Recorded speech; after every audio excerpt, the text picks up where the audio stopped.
यार जिनी, मैं ट्रेडिंग करता हूँ तो प्रॉफिट से ज्यादा तो लॉस हो जाता है। लॉस के टाइम में वेट करता हूँ पर प्रॉफिट के टाइम जल्दी एग्जिट हो जाता हूँ। मैं खुद से परेशान हो चुका हूँ। तू स्टॉप लॉस यूज नहीं करता है क्या? हाँ, मुझे थोड़ा ही पता है स्टॉप लॉस के बारे में। मैं सोचता तो हूँ कि टाइम पर एग्जिट कर दूंगा, पर निकल ही नहीं पाता। तुझे पता है स्टॉप लॉस बहुत टाइप के होते हैं। आज तुझे स्टॉप लॉस के बारे में सब दिखती हूँ कि कब कौन सा स्टॉप लॉस लगाना चाहिए, जिससे तेरा सारा कंफ्यूजन दूर हो जाए। नए ट्रेडर्स ट्रेडिंग तो कर लेते हैं, ट्रेड भी ले लेते हैं, लेकिन उन्हें ये नहीं समझ में आता, वो हमेशा इस मैटर को लेके कंफ्यूज में रहते हैं कि एग्जिट कहाँ करना है, क्योंकि उन्हें क्लियरिटी नहीं रहता है कि कितने लॉस लेना है और कितना प्रॉफिट बुक करना है। मेन प्रॉब्लम है कि उन्हें रिस्क मैनेजमेंट को फॉलो करना नहीं आता है और वो उस चीज को इतना सीरियसली भी नहीं लेते हैं। बट फ्रेंड्स, ट्रेड लेने से पहले ही एक ट्रेडर को डिसाइड कर लेना चाहिए कि वो जो ट्रेड ले रहा है, अगर वो इसके हिसाब से उसके डायरेक्शन में नहीं चली तो कितने लॉस पे उसे उस ट्रेड से एग्जिट करना है। ये डिसाइड करना बहुत ज्यादा इंपॉर्टेंट है।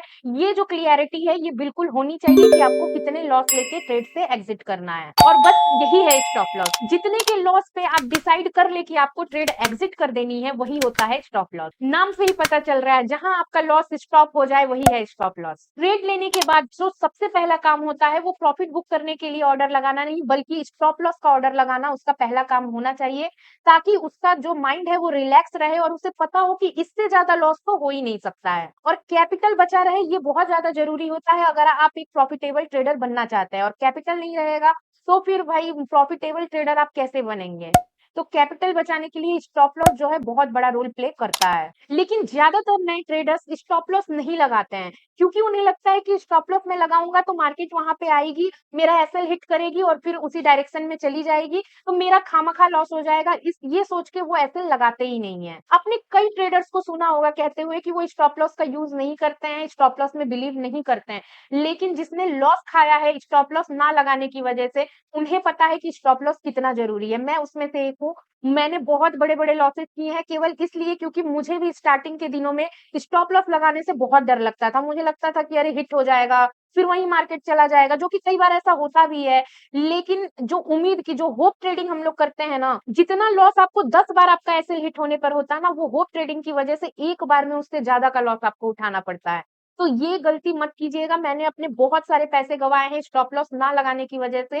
तो खुद गलती करके मत सीखिए, मेरी गलती से सीखिए। मैंने जो गलती किया उसको रिपीट मत कीजिए। और स्टॉप लॉस को लगाना बहुत जरूरी है, तो स्टॉप लॉस जरूर लगाइए। 90% ऑफ द टाइम जो है स्टॉप लॉस कवच की तरह आपकी रक्षा करता है। बस 10% ऐसा होता है कभी कभार कि आपका स्टॉप लॉस हिट हो जाता है और मार्केट फिर उसी डायरेक्शन में चला जाता है जहां आपने एंट्री ली थी। ऐसा 10% होगा, लेकिन 90% ऑफ द टाइम आपका कैपिटल प्रोटेक्ट करेगा स्टॉप लॉस। और ऐसा इसलिए भी होता है क्योंकि कई लोगों को पता ही नहीं होता है कि उन्हें कौन सा स्टॉप लॉस यूज करना है, कैसे स्टॉप लॉस यूज करना है। ऐसा नहीं है कि अपने मन में आया कि मेरा मेरा तो बजट है 10 रुपए का, मैं 10 पॉइंट का एसएल लगाऊंगा, 20 पॉइंट आएगा तो निकल जाऊंगा। नहीं, मार्केट आपके हिसाब से नहीं चलेगी बॉस। मार्केट चलती है अपने हिसाब से, आपको मार्केट के हिसाब से चलना पड़ेगा। तो कौन सा स्टॉप लॉस कब यूज करना है, कैसे यूज करना है, ये जानना बहुत जरूरी है। अगर आप स्टॉप लॉस को डेप्थ में जाके समझ लेंगे तो आप स्टॉप लॉस लगाने से नहीं डरेंगे और उसका जो बेनिफिट है ना, वो आपको कुछ ही टाइम में अपने ट्रेडिंग में देखने को मिल भी जाएगा। तो आइए हम लोग जानते हैं कि स्टॉप लॉस कितने टाइप के होते हैं और आपको कब कौन सा स्टॉप लॉस यूज करना चाहिए। तो स्टॉप लॉस मेनली दो ही टाइप के होते हैं, एक प्राइमरी स्टॉप लॉस होता है, एक ट्रेलिंग स्टॉप लॉस होता है। ट्रेलिंग स्टॉप लॉस के बारे में मैं आपको बाद में बताऊंगी। आप पहले समझिए प्राइमरी स्टॉप लॉस क्या होता है। तो प्राइमरी स्टॉप लॉस में वो सारे टाइप के स्टॉप लॉस होते हैं जो हम लोग यूज करते हैं या सोचते हैं। तो प्राइमरी स्टॉप लॉस को मैंने 7 पार्ट में डिवाइड किया है, तो एक एक करके हम सातों स्टॉप लॉस के बारे में जानेंगे, जिससे आपका कंप्लीट होगा प्राइमरी स्टॉप लॉस। तो आइए स्टार्ट करते हैं। तो सबसे पहले मेंटल स्टॉप लॉस के बारे में जानते हैं। मेंटल स्टॉप लॉस नाम से ही समझ पा रहे होंगे, कई लोगों को आपने देखा होगा या बोलते सुना होगा कि हाँ मुझे पता है कि मुझे कहाँ एग्जिट करना है, मैं इस पॉइंट पे आके एग्जिट कर दूंगा। उन्हें पता होता है, उन्हें दिमाग में, वो अपना स्टॉप लॉस दिमाग में लगाते हैं, वो पेपर पे नहीं लगाते हैं, वो ऐप पे नहीं लगाते हैं, वो दिमाग में स्टॉप लॉस रखते हैं और वो बोलते हैं कि अच्छा यहाँ पे मुझे पता है कि मुझे यहाँ आएगा ना तो मैं ट्रेड एग्जिट कर दूंगा। बट क्या एक्चुअली में ये काम करता है? कभी कभी इतनी बड़ी बड़ी कैंडल इतने झटके से बनती है ना कि 20-30 पॉइंट ऊपर नीचे आपका स्टॉप लॉस हो जाएगा। कभी कभी तो एक कैंडल 100-100 पॉइंट की बनती है। मतलब आप सोचिए कि आप सोच के बैठे हैं मैं 10 पॉइंट का स्टॉप लॉस लूंगा और वो जो कैंडल है वो 100 पॉइंट की बन जाती है। इतनी ज्यादा वॉलिटिलिटी है, तो फिर क्या 10 के बदले आप 100 पॉइंट दे रहे हैं, 90 पॉइंट का चल गया। तो माइंड में जो stop loss, mental stop loss जो लगाते हैं, वो तो नहीं लगा के रखना चाहिए। कोई भी चीज सोचने से पूरी नहीं होती है। अभी आज आप सोच रहे हैं कि अच्छा मैं बहुत बड़ा ट्रेडर बनूंगा, तो आपके सोचने से आप नहीं बनेंगे, बल्कि काम करने से समय के साथ धीरे-धीरे आप बनेंगे। तो वैसे ही दिमाग में मत सोचिए कि आपको स्टॉप लॉस लगाना है, नहीं मार्केट नहीं चलती है भाई, हमारे हिसाब से नहीं चलेगी। आपको चलना होगा, आपको पहले से प्रिपेयर करना होगा, तो स्टॉप लॉस हमेशा जो है अपने ऐप में लगा के रखिए। ट्रेड लेने के बाद सबसे पहला काम स्टॉप लॉस होना चाहिए। तो इसको मैं लिस्ट से हटाती हूँ, आपको जानकारी मिल गई। मैं इस लिस्ट में उन उस स्टॉप लॉस को ही आखिरी में शॉर्ट लिस्ट करूँगी जो वाक़ई आपको यूज़ करना चाहिए। तो आगे देखते हैं इंडिकेटर बेस्ड स्टॉप लॉस। कई लोग ट्रेडिंग करने के लिए इंडिकेटर का यूज़ करते हैं, जैसे एमएसीडी लगा लिया उन्होंने, 5 ईएमए लगा लिया या ईएमए का 2 ईएमए का एक बॉन्ड बना लिया कि ये उसको क्रॉस करेगा। मैं एग्जांपल में यहाँ आपको दिखा देती हूँ। तो एग्जांपल के रूप में आप इंडिकेटर बेस्ड स्टॉप लॉस देख लीजिए। देखिए यहाँ पे 2 इंडिकेटर लगा हुआ है, कोई भी इंडिकेटर हो, इससे कोई मतलब नहीं है। इंडिकेटर बेस्ड स्टॉप लॉस का बस आप बेसिक समझ लीजिए। आपका जो स्ट्रेटेजी है वो कहता है कि क्रॉस ओवर पे जो है आप बाय करेंगे, क्रॉस ओवर पे सेल करेंगे, ठीक है? अब आप स्टॉप लॉस नहीं लगा रहे हैं पेपर पे, क्यों? क्योंकि आप indicator based stop loss use करेंगे। आपको वेट करना पड़ेगा कि जब इंडिकेटर क्रॉस होगी, मतलब जब क्रॉस ओवर मिलेगा इंडिकेटर को तब। अब इसका एग्जांपल आप यहाँ देख सकते हैं। देखिए यहाँ पे क्रॉस ओवर हुआ है, यहाँ पे जो है 2 लाइन एक दूसरे को क्रॉस की है। अब आपने कहा कि मैं indicator based stop loss use करूंगा, मतलब यहाँ क्रॉस हुआ तो आपने जो है सेल कर दिया। वो आपने पुट बाय किया होगा, फ्यूचर सेल किया होगा या स्टॉक सेल किया होगा, जो भी आप कोई भी हो, इससे मतलब नहीं है, आपको स्टॉप लॉस के बारे में समझना है। तो इंडिकेटर पे जब क्रॉसओवर आया तो आपने यहाँ सेल किया और आपने कहा कि मेरा स्टॉप लॉस मैं तब लूंगा जब जो है फिर से क्रॉसओवर आएगा, मतलब ऊपर आएगा। तो आप मुझे ये बताइए कि यहाँ पे क्रॉसओवर आया और अभी तक इनका स्टॉप लॉस हिट नहीं हुआ है। आप देखिए यहाँ पे जाके जो है क्रॉस हुआ है ऊपर की तरफ, तो क्या आप यहाँ तक वेट करते? नहीं। क्यों? क्योंकि आपको पॉइंट का इसमें अंदाजा ही नहीं मिल पाता है कि कितने पॉइंट का स्टॉप लॉस होगा और कब इंडिकेटर जो है क्रॉस करेगी। अब इसका दूसरा एग्जांपल आप यहाँ देख लीजिए। यहाँ पे जो है क्रॉसओवर हुआ है, अब आपने यहाँ ऊपर की तरफ एंट्री ली, अब आपने स्टॉप लॉस नहीं लगाया, अब आप वेट कर रहे हैं कि फिर से क्रॉसओवर होगा तब मैं निकलूंगा, ठीक है? अब देखिए यहाँ पे फिर क्या हुआ, क्रॉसओवर आ गया। अब आप यहाँ देखिए, यहाँ पे आपकी एंट्री लगभग आई थी 26,381 पे और दूसरा जो क्रॉसओवर आया है वो 26,339 पे। मतलब इस बात पे आपका कोई कंट्रोल नहीं है कि आपका लॉस कितना होगा। और जब इस बात पे आपका कंट्रोल ही नहीं है कि आपका लॉस कितना होगा, तो फिर स्टॉप लॉस किस काम का है ये? स्टॉप लॉस तो आप इसलिए लगा रहे हैं ताकि आपका जो रिस्क है वो डिफाइंड रहे, मतलब आप जितना रिस्क लेना चाहते हैं उससे ज्यादा रिस्क आप ना ले। तो जब यहाँ पे आपके सिचुएशन के हिसाब से आपके हाथ में है ही नहीं कुछ, तो आप ऐसा स्टॉप लॉस ना ही लगाए तो बेहतर है, आपको नहीं लगाना चाहिए।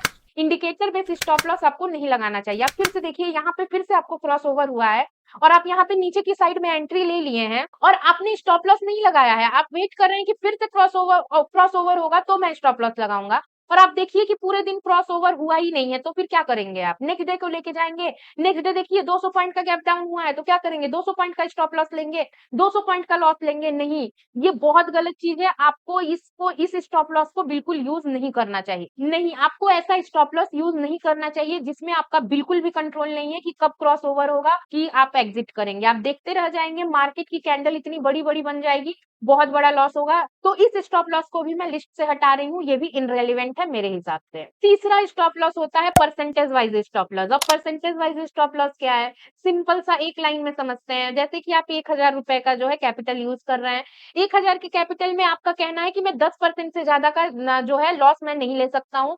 और आपको पता है कि अगर आप एक ट्रेडर हैं तो आपको ये डिसाइड करना ही होता है कि एक ट्रेड में आप कितना लॉस लेंगे और कितना प्रॉफिट। मतलब 1,000 का कैपिटल लगा रहे हैं तो आप कितना उसमें लॉस ले सकते हैं और कितना प्रॉफिट ले सकते हैं।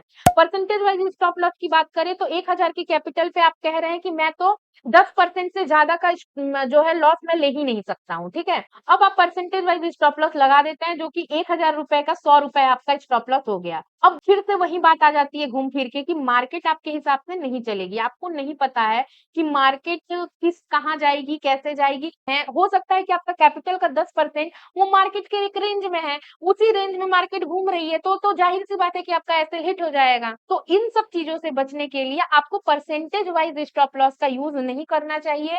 ये भी इनरिलेवेंट स्टॉप लॉस है, इसका भी यूज मत कीजिए। फर्क नहीं पड़ता है मार्केट को कि आपका कितना कैपिटल है और आप क्या करना चाहते हैं। मार्केट अपने हिसाब से चलेगा तो आपको स्टॉप लॉस भी मार्केट के हिसाब से ही लगाना पड़ेगा। नेक्स्ट स्टॉप लॉस की बात करें तो होता है टाइम बेस्ड स्टॉप लॉस। मतलब ये जो स्टॉप लॉस है इसको बहुत बड़े बड़े ट्रेडर यूज करते हैं। उनका क्या होता है कि 100 करोड़, 50 करोड़ या 10 करोड़ का कैपिटल लगा होता है। वो मेरे और आपकी तरह 10% के लिए काम नहीं करते हैं, उनका रिस्क बहुत कम होता है और वो 1%, उनको होता है कि 1% मुझे प्रॉफिट आ गया और मैं निकल जाऊंगा, बस वो इसी के लिए काम करते हैं। बहुत सेफ प्ले करते हैं, सेफ ट्रेडिंग करते हैं।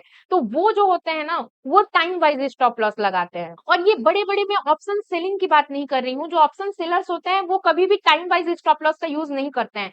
टाइम वाइज स्टॉप लॉस का यूज़ ऑप्शंस बायर करते हैं, जो बड़े-बड़े, जैसे घनश्याम सर जैसे लोग हैं, आपने उनका नाम सुना होगा, वो ऑप्शन बायर हैं, ऑप्शन बाइंग करते हैं। मान लीजिए कि मार्केट आपके ऑपोजिट में नहीं गई, आपने जहां एंट्री ली है वहीं पे घूम रहा है, आपका स्टॉप लॉस हिट नहीं हुआ है, लेकिन फिर भी ऑप्शन बाइंग के केस में उसका जो प्रीमियम है, बाइंग का प्रीमियम गलने लगता है। इसलिए क्या होता है कि जो बड़े ट्रेडर जिनका बड़ा पैसा लगा होता है, वो टाइम वाइज स्टॉप लॉस लगाते हैं। वो देखते हैं कि 3 बजे से पहले-पहले उनको इस ट्रेड से निकलना है, या उनकी टाइम वाइज स्ट्रेटेजी होती है 2 बजे से लेके ढाई बजे तक ही मुझे रहना है, मैं फिर अगर उसके बाद या उसके पहले हुआ तो मैं नहीं रहूँगा। तो ऐसे करके कुछ स्ट्रेटेजीज टाइम वाइज होती हैं, जिनमें वो दोपहर के बाद रुकते नहीं है, क्योंकि प्रीमियम गलने लगता है। उसे हम लोग कहते हैं टाइम वाइज स्टॉप लॉस। उनका अगर मार्केट ऊपर जा रही है या नीचे जा रही है, अगर उतना टाइम हो गया है, उनको लगता है कि अब प्रीमियम गलने स्टार्ट हो जाएगा, मार्केट साइडवेज है और अब प्रीमियम गलेगा, तो वो क्या करते हैं, टाइम वाइज अपना टाइम देख के स्टॉप लॉस लगाते हैं और वहां से एग्जिट हो जाते हैं। तो ये होता है time wise stop loss. Next stop loss की बात करें तो वो है price action wise stop loss, जो कि one of my favourite stop loss है। बहुत अच्छा है, इसको आपको बिल्कुल यूज करना चाहिए। तो जो नए ट्रेडर होते हैं वो क्या करते हैं ना, कि वो कैंडल वाइज स्टॉप लॉस लगाते हैं। मतलब कि एक कैंडल बना, फिर उसके ऊपर एक कैंडल बना, तो वो क्या करते हैं कि कैंडल जैसे जैसे ऊपर बनता रहता है या नीचे बनता रहता है, तो कैंडल के पीछे पीछे चलते हैं और स्टॉप लॉस लगा देते हैं। ये भी सही है, एक तरीका ये भी सही है, ये कोई गलत तरीका नहीं है। लेकिन अगर क्या होता है कि जब मार्केट थोड़ी वॉलिटिलिटी होती है, जैसे एक तरफा मार्केट जा रहा है, फिर क्या होता है ना, एक ऑपोजिट साइड में बड़ी कैंडल बनती है, एक साइड में 2-3 कैंडल के बराबर एक बड़ी कैंडल बन जाती है, जिसकी वजह से क्या होता है कि अगर आप कैंडल वाइज स्टॉप लॉस लगा रहे हैं तो वो हिट हो जाता है। लेकिन उसकी जगह पे अगर आप price action wise stop loss लगा रहे हैं, तो फिर आपको बहुत ज्यादा बेनिफिट देखने को मिल जाता है। इसका भी एग्जांपल आप यहाँ पे देखिए। देखिए यहाँ पे मार्केट ऊपर जा रही है, ये कैंडल बना, ये कैंडल बना, कैंडल बनती जा रही है। आप मानिए कैंडल कैंडल पे अपना स्टॉप लॉस ट्रेल करा रहे हैं, ठीक है। लेकिन आप ये देखिए कि एक ही बार ऊपर की तरफ मार्केट जा रही है, लेकिन एक ही बार इतना कैंडल के बराबर एक ही कैंडल, ये रेड कैंडल जो आप देख रहे हैं, बन जाता है। मतलब आप देखिए 10-12 कैंडल बनी है सुबह से, और एक कैंडल जो है आपका स्टॉप लॉस खा गया। तो ये price action wise stop loss आपको यूज करना चाहिए, कैंडल वाइज स्टॉप लॉस से ज्यादा बेटर होता है। कैंडल वाइज स्टॉप लॉस भी बहुत काम की चीज है, मैं खुद भी कई बार यूज करती हूँ, लेकिन price action wise stop loss बहुत अच्छी चीज है। देखिए जैसे कि मार्केट ऊपर जा रही है, फिर नीचे आई, फिर ऐसे करके मार्केट ऊपर जाती है, ठीक है, डायरेक्ट ऊपर या नीचे नहीं जाती है, मार्केट ऐसे आ रही है। तो आपका जो स्टॉप लॉस होता है वो यहाँ पे प्राइस एक्शन के वाइज होता है। मतलब प्राइस एक्शन में यहाँ पे आपका लो बना, तो यहाँ पे लोअर लो बना, तो यहाँ पे आपका जो स्टॉप लॉस हो गया। फिर जब मार्केट यहाँ गई, तो यहाँ पे गई, तो आपका यहाँ पे स्टॉप लॉस हो गया। फिर जब मार्केट यहाँ पे गई, तो आप इस स्टॉप लॉस को यहाँ पे शिफ्ट कर रहे हैं, मतलब प्राइस एक्शन के हिसाब से चल रहे हैं। ऐसा नहीं कि एक कैंडल वाइज चल रहे हैं, मतलब यहाँ एक कैंडल बनी, यहाँ एक कैंडल बनी, यहाँ एक कैंडल बनी, तो आप यहाँ पे नहीं चल रहे, बल्कि आप जो है प्राइस एक्शन को फॉलो कर रहे हैं। अब जैसे यहाँ पे ऐसे आया, फिर ऐसे गया, फिर ऐसे गया, फिर ऐसे गया, तो आपको स्टॉप लॉस क्या करना है, यहाँ पे लगाना था। अगर आप प्राइस एक्शन वाइज लगाते तो आपका स्टॉप लॉस यहाँ रहता, और अगर मार्केट यहाँ तक भी आया है तो देखिए आपका जो स्टॉप लॉस हिट नहीं हुआ है। यही आप अगर कैंडल वाइज लगाते तो यहाँ या यहाँ कहीं स्टॉप लॉस हिट हो जाता। तो ये होता है price action wise stop loss, जो कि काफी अच्छा होता है। इसमें जो थोड़ा सा जो रिस्क है वो ज्यादा लेना पड़ता है, लेकिन ये जो है बहुत कारीगर है, बहुत अच्छे से ये स्टॉप लॉस वर्क करता है। आप यहाँ पे एग्जाम्पल में देख लीजिए, यहाँ पे मार्केट नीचे आई, यहाँ गई और फिर यहाँ आई। अगर आप कैंडल वाइज लगाते स्टॉप लॉस, तो यहाँ या यहाँ कहीं तो स्टॉप लॉस हिट हो जाता यहाँ पे आते टाइम। लेकिन आपने अगर प्राइस एक्शन वाइज यहाँ पे स्टॉप लॉस लगाया है, तो आप देखिए यहाँ तक स्टॉप लॉस आपका हिट नहीं हुआ है, एंड मार्केट फिर ऊपर ही गई है। तो आपका क्या होता है, इससे चार्जेस बचते हैं और आप फायदे में रहते हैं, और आपका स्टॉप लॉस बार बार हिट नहीं होता है, आप मेंटल डिस्टर्ब नहीं होते हैं। तो मेरी नजर में तो price action wise stop loss बहुत अच्छा स्टॉप लॉस है, इसको जरूर यूज करना चाहिए। इसको हम लोग लिस्ट में रखते हैं। जो कि है बजट वाइज स्टॉप लॉस। ये परसेंटेज स्टॉप लॉस के बहुत ज्यादा सिमिलर है, बजट वाइज स्टॉप लॉस, जो अपने बजट के हिसाब से आप रखते हैं। आपका मान लीजिए कैपिटल 1000 का है और आपका बजट जो है 100 रुपए का है, तो आप कैंडल नहीं देखेंगे, आप प्राइस एक्शन नहीं देखेंगे कि मार्केट में क्या चल रहा है। आपका बस है कि नहीं, मुझे तो 100 रुपए का ही रखना है, तो आप अपने बजट के हिसाब से 100 रुपए का स्टॉप लॉस रख देते हैं, जो कि गलत है। इस स्टॉप लॉस को भी आपको यूज नहीं करना चाहिए। आपका कितना बजट है उससे किसी को कोई फर्क नहीं पड़ने वाला है। मार्केट का बजट क्या है, मार्केट का मूड क्या है, इस हिसाब से फर्क पड़ेगा। तो आपको स्टॉप लॉस भी उसी हिसाब से रखना पड़ेगा। तो इसको भी मैं लिस्ट से हटा दे रही हूँ। एंड फिर आता है 7th नंबर पे टेक्निकल स्टॉप लॉस या candle wise stop loss. Loss या जो भी आप बोल सकते हैं, आप इसको एक लाइन में टेक्निकल स्टॉप लॉस बोलिए। टेक्निकल स्टॉप लॉस बिल्कुल बहुत अच्छा स्टॉप लॉस है। ये वो स्टॉप लॉस है जो ज्यादातर ट्रेडर, मैं भी बहुत ज्यादा यूज करती हूँ, जो कि मैंने पहले ही बताया कैंडल वाइज। जैसे एक एक कैंडल बनती जा रही है और आप 2 कैंडल के पीछे से उसको ट्रेल करते जा रहे हैं, आप अपने स्टॉप लॉस को कैंडल वाइज लगाते हैं। मतलब जो कैंडल बन रही है उसके लो पे आप अपना स्टॉप लॉस लगा रहे हैं। वो स्टॉप लॉस काफी हद तक सेफ होता है, अपने मन के हिसाब से नहीं होता है कि मेरा इतना बजट है या इतना परसेंट का ही मैं लगाऊंगा, ऐसा नहीं होता है। आप मार्केट के हिसाब से चल रहे हैं, मार्केट में जो कैंडल बन रहा है कैंडल को रीड कर रहे हैं और उसके बाद जो एक जेन्युइन स्टॉप लॉस लेना चाहिए वो आप स्टॉप लॉस लगा रहे हैं। तो ये बेस्ट स्टॉप लॉस है, बहुत ज्यादा यूज होने वाला स्टॉप लॉस है। और हाँ, इसको मन में नहीं लगाना, इसको ऐप पे लगाना है। आपको कैंडल के प्राइस के हिसाब से अपने ऐप में, जिस ब्रोकर का भी आप डीमेट यूज करते हैं, उसमें आपको जो है ये स्टॉप लॉस लगाना है। और अगर अभी तक आपने डीमेट नहीं ओपन किया है तो लिंक आपको डिस्क्रिप्शन में और कमेंट में मिल जाएगा, लिंक से आप अपना डीमेट ओपन कर सकते हैं। तो ये 7 टाइप के स्टॉप लॉस थे जो प्राइमरी स्टॉप लॉस में आते हैं, जिनको अलग अलग रूप में आप देख पाए हैं। जिनमें से आप जो लिस्ट में देख रहे हैं, इन्हीं स्टॉप लॉस को आपको यूज करना चाहिए। बाकी जो बिना काम के थे उनको मैंने हटा दिया है। और अब बात करेंगे ट्रेलिंग स्टॉप लॉस के बारे में। ट्रेलिंग स्टॉप लॉस काफी अच्छी चीज होती है और ज्यादातर जो ट्रेडर है वो ट्रेलिंग स्टॉप लॉस का यूज करते हैं। ट्रेलिंग स्टॉप लॉस को मैं डायरेक्ट एग्जांपल से दिखाती हूँ। तो मान लीजिए कि आपने जो है यहाँ पे कहीं सेल किया होगा, फ्यूचर सेल किया हो, पुट बाय किया हो, उससे कोई फर्क नहीं पड़ता, स्टॉप लॉस की बात हो रही है। यहाँ पे कहीं आपने सेल, यहाँ पे कहीं आपने जो है, मान लीजिए इस कैंडल पे आपने एंट्री ली, ठीक। तो आप क्या करेंगे, अगर आप price action wise stop loss लगा रहे हैं तो आप यहाँ पे स्टॉप लॉस लगा लेंगे, जो कि बेस्ट तरीका है। लेकिन मान लीजिए कि यहाँ से यहाँ तक आपको 200 पॉइंट का आ रहा है और आप 200 पॉइंट का स्टॉप लॉस नहीं लेना चाहते हैं, तो सेकंड बेस्ट तरीका क्या है, ट्रेलिंग स्टॉप लॉस बहुत अच्छा तरीका होता है।